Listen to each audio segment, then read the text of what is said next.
ನಮಸ್ಕಾರ ಸ್ನೇಹಿತರೆ, ಇವತ್ತಿನ ವಿಡಿಯೋದಲ್ಲಿ ತುಂಬಾ ಸಿಂಪಲ್ಲಾಗಿ ಟೇಸ್ಟಿಯಾಗಿ ಚಪಾತಿಗೆ ಅನ್ನಕ್ಕೆ ಎಲ್ಲನೂ ಸರಿ ಹೊಂದುವಂತಹ ಬೆಂಡೆಕಾಯಿ ಗೊಜ್ಜು ಯಾವ ರೀತಿ ಮಾಡೋದು ಅಂತ ತೋರಿಸ್ಕೊಡ್ತಾ ಇದ್ದೀನಿ. ತುಂಬಾ ಸಿಂಪಲ್ಲಾಗಿ ಮಾಡ್ಕೋಬೋದು. ಟೇಸ್ಟ್ ಅಂತೂ ತುಂಬಾ ಚೆನ್ನಾಗಿರುತ್ತೆ. ಸಿಂಪಲ್ಲಾಗಿ ಮಾಡೋದಾದ್ರೂ ಟೇಸ್ಟೂ ಚೆನ್ನಾಗಿರುತ್ತೆ. ಹಾಗೆ ನನ್ನ ಚಾನಲನ್ನು ಫಸ್ಟ್ ಟೈಮ್ ಯಾರೆಲ್ಲ ನೋಡ್ತಾ ಇದ್ದೀರಾ ದಯವಿಟ್ಟು ಒಂದು ಸಬ್ಸ್ಕ್ರೈಬ್ ಮಾಡಿ, ಹಾಗೆ ಬೆಲ್ಲೈಕನನ್ನು ಕ್ಲಿಕ್ ಮಾಡಿ. ನಾನು ಹಾಕುವ ವಿಡಿಯೋ ಮೊದಲು ನೋಟಿಫಿಕೇಷನ್ ಆಗಿ ನಿಮಗೆ ಬರುತ್ತೆ, ಮೊದಲು ನೀವೇ ನೋಡ್ಬೋದು. ಹಾಗೆ ಒಂದು ಲೈಕ್ ಮಾಡಿ. ನೋಡಿ, ಒಂದು ಬಾಣಲಿಗೆ 1-2 ಚಮಚ ಆಗುವಷ್ಟು ಎಣ್ಣೆಯನ್ನು ಸೇರಿಸ್ತಾ ಇದ್ದೀನಿ. ಹಾಗೆ 1/4 kg ಆಗುವಷ್ಟು ಬೆಂಡೆಕಾಯಿಯನ್ನು ತೊಗೊಂಡಿದ್ದೀನಿ ನಾನಿಲ್ಲಿ. ಬೆಂಡೆಕಾಯಿ ಬಂಕ ಬರಬಾರ್ದಂದರೆ ಸ್ವಲ್ಪ ಎಣ್ಣೆಯನ್ನು ಸೇರಿಸ್ಕೊಂಡು ಚೆನ್ನಾಗಿ ಹುರ್ಕೋಬೇಕಾಗುತ್ತೆ. ಗೋಲ್ಡನ್ ಬ್ರೌನ್ ಕಲರ್ ಬರೋವರೆಗೂ ಚೆನ್ನಾಗಿ ಹುರ್ಕೋಬೇಕು. ಆ ರೀತಿ ಚೆನ್ನಾಗಿ ಹುರ್ಕೊಂಡ್ರೇ ಬಂಕ ಅನ್ನೋದು ಬರೋದಿಲ್ಲ. ಹುರ್ಕೊಂಡು ಸೈಡ್ಗೆ ತೆಗ್ದಿಟ್ಕೊತಾ ಇದ್ದೀನಿ. ನೋಡಿ, ಅಷ್ಟು ಹುರ್ಕೊಂಡ್ರೆ ಸಾಕಾಗುತ್ತೆ, ಬಂಕ ಇರೋದಿಲ್ಲ. ಬೇಕಾದರೆ ಒಂದು ಸತಿ ಟ್ರೈ ಮಾಡಿ ನೋಡಿ. ಈಗ ನೋಡಿ, ಮೊದಲಿಗೆ ಒಂದು ಬಾಣಲಿಗೆ 2-3 ಚಮಚ ಆಗುವಷ್ಟು ಎಣ್ಣೆಯನ್ನು ಸೇರಿಸ್ತಾ ಇದ್ದೀನಿ. ಇದಕ್ಕೆ 1/4 ಟೀ ಚಮಚ ಆಗುವಷ್ಟು ಸಾಸಿವೆನ ಸೇರಿಸ್ತಾ ಇದ್ದೀನಿ. ಸಾಸಿವೆ ಚಟಪಟ ಅಂತ ಸಿಡಿದ ಮೇಲೆ 1 ಗಡ್ಡೆ ಆಗುವಷ್ಟು ಈರುಳ್ಳಿ, 4-5 ಹಸಿಮೆಣಸಿನಕಾಯಿನ ಅರ್ಧಕ್ಕೆ ಸೀಳ್ಬಿಟ್ಟು ಹಾಗೆ ಸ್ವಲ್ಪ ಕರಿಬೇವನ್ನು ಸೇರಿಸ್ಕೊತಾ ಇದ್ದೀನಿ. ಇಷ್ಟು ಸೇರಿಸ್ಕೊಂಡು ಚೆನ್ನಾಗಿ ಫ್ರೈ ಮಾಡ್ಕೋಬೇಕಾಗುತ್ತೆ. ಈರುಳ್ಳಿ ಎಲ್ಲ ಸ್ವಲ್ಪ ಸಾಫ್ಟ್ ಆಗೋವರೆಗೂ ಚೆನ್ನಾಗಿ ಫ್ರೈ ಮಾಡ್ಕೋಬೇಕು ಎಣ್ಣೆಯಲ್ಲಿನೇ. ನೋಡಿ, ಎಲ್ಲನೂ ಅಷ್ಟು ಫ್ರೈ ಮಾಡ್ಕೊಂಡಿದ್ದೀನಿ. ಮುಕ್ಕಾಲು ಭಾಗದಷ್ಟು ಫ್ರೈ ಮಾಡ್ಕೊಂಡಿದ್ದೀನಿ. ಮುಕ್ಕಾಲು ಭಾಗದಷ್ಟು ಫ್ರೈ ಮಾಡಿಕೊಂಡು ಒಂದು ಸಣ್ಣ ಟೊಮೊಟೊವನ್ನು ಸಣ್ಣದಾಗಿ ಕಟ್ ಮಾಡಿಬಿಟ್ಟು ಸೇರಿಸ್ತಾ ಇದ್ದೀನಿ.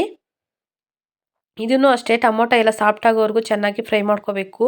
ಸಿಂಪಲ್ಲಾಗಿ ಮಾಡ್ಕೋಬೋದು. ಟೇಸ್ಟೂ ಅಷ್ಟೇ ಚೆನ್ನಾಗಿರುತ್ತೆ. ಚಪಾತಿಗೆ ಅನ್ನಕ್ಕೆ ಎಲ್ಲನೂ ಮಿಕ್ಸ್ ಮಾಡ್ಕೊಂಡು ತಿನ್ಬೋದು. ಬೆಂಡೆಕಾಯಿ ಇಷ್ಟ ಬಂಕ ಬರುತ್ತೆ ಅನ್ನೋರು ಈ ರೀತಿ ಮಾಡಿ, ಬಂಕ ಅನ್ನೋದೇ ಒಂಚೂರು ಇರೋದಿಲ್ಲ. ಒಂದು ಸತಿ ಟ್ರೈ ಮಾಡಿ ನೋಡಿ. ಈಗ ನೋಡಿ, ನಾನು ಏನು ಹುರ್ಕೊಂಡಿದ್ದೀನೋ ಬೆಂಡೆಕಾಯಿ ಬಂಕ ಒಂದು ಚೂರು ಇಲ್ಲ ನೋಡಿ, ತೋರಿಸ್ತಾ ಇದ್ದೀನಿ.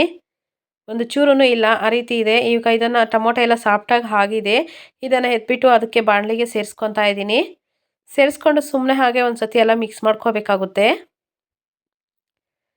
ನೋಡಿ, ಆ ರೀತಿ ಎಲ್ಲ ಮಿಕ್ಸ್ ಮಾಡ್ಕೊಂಬಿಟ್ಟು ಇವಾಗ 1.5 ಚಮಚ ಆಗುವಷ್ಟು ಧನಿಯಾ ಪುಡಿಯನ್ನು ಸೇರಿಸ್ತಾ ಇದ್ದೀನಿ. ಜಾಸ್ತಿ ಬೇಡ, 1.5 ಚಮಚ ಆಗುವಷ್ಟು ಆದರೆ ಸಾಕಾಗುತ್ತೆ. ಇದಕ್ಕೆ ಒಂದು ಸ್ವಲ್ಪ ನೀರನ್ನು ಸೇರಿಸ್ಕೊತಾ ಇದ್ದೀನಿ. ಬೆಂಡೆಕಾಯಿ ಬೇಯೋಷ್ಟು ನೀರನ್ನು ಸೇರಿಸ್ಕೊಂಡ್ರೆ ಸಾಕಾಗುತ್ತೆ. ಜಾಸ್ತಿ ನೀರು ಅವಶ್ಯಕತೆ ಇರೋದಿಲ್ಲ. ಗೊಜ್ಜು ಸ್ವಲ್ಪ ಗಟ್ಟಿಯಾಗಿರುತ್ತೆ, ಚೆನ್ನಾಗಿರುತ್ತೆ. ಟೇಸ್ಟ್ ಅಂತೂ ಅಲ್ಟಿಮೇಟ್ ಆಗಿರುತ್ತೆ. ಒಂದು ಸತಿ ಟ್ರೈ ಮಾಡಿ ನೋಡಿ.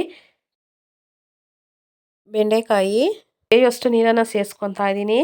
ಸೇರಿಸ್ಕೊಂಡು ಎಲ್ಲ ಒಂದು ಸತಿ ಮಿಕ್ಸ್ ಮಾಡಿಕೊಂಡು ಚೆನ್ನಾಗಿ ಕುದಿಸ್ಕೋಬೇಕು.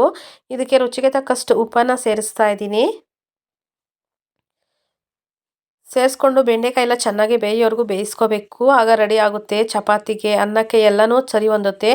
ದೋಸೆಗೂ ಚೆನ್ನಾಗಿರುತ್ತೆ. ಒಂದು ಸತಿ ಟ್ರೈ ಮಾಡಿ ನೋಡಿ. ಟೇಸ್ಟೂ ಸೂಪರಾಗಿರುತ್ತೆ. ಸಿಂಪಲಾಗಿ ಮಾಡಿದ್ದೀನಿ, ಜಾಸ್ತಿ ಇಂಗ್ರೀಡಿಯೆಂಟ್ಸ್ ಏನು ಬಳಸಿಲ್ಲ. ಸಿಂಪಲಾಗಿ ಟೇಸ್ಟೂ ಚೆನ್ನಾಗಿರುತ್ತೆ. ಒಂದು ಸತಿ ಟ್ರೈ ಮಾಡಿ ನೋಡಿ. ನೋಡಿ, ರೆಡಿ ಆಗಿದೆ ಬೆಂಡೆಕಾಯಿ ಗೊಜ್ಜು. Thank you for the watching.